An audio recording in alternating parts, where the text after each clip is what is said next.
Okay, hello and welcome to Module 4. So when you finish this module, you'll be halfway. All right, so just a housekeeping item. As I said earlier, COVID-19 is really too recent. I graded all of your topic 2 proposals. Most of you, 99% of you, totally fine.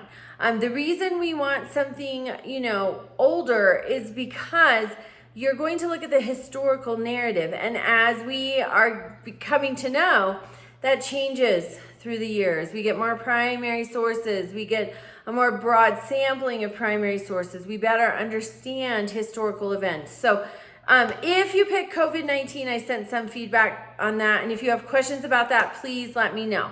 Everybody else, your topics were fantastic. All right, so this week, Module 4, we're looking at historical narratives, always historical narratives, and how they change.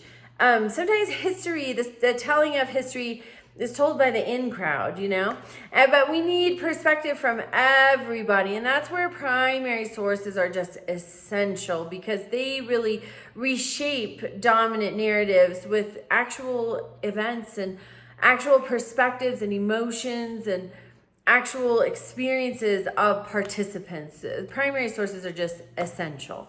But we need the secondary sources too to weave them together and create a picture. So this week your discussion deals with the topic you selected in Module 2. Again, if it was COVID-19, you've got to tie it to the 1918 Spanish flu, and then that will work fine. But absent that tie, it will not work. And then your assignment this week, your journal assignment, you're just noting a personal comparison, things you've noticed in your lifetime about the dominant narrative. So it's kind of a straightforward week.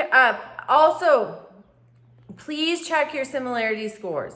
If you have a similarity score that is higher than 75%, actually really higher than 50%, I am likely going to give you a 0. The similarity score means that, say you have a similarity score of 85%.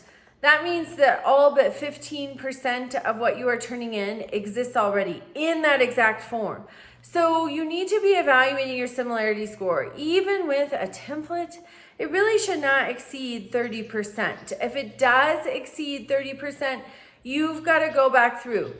Obviously, we don't know everything. No matter how much my family thinks that I think I know everything, I know that I don't. And so we are constantly consulting sources. When we do that, it helps us to learn what that source is conveying if we can put it in our own words. That's really important.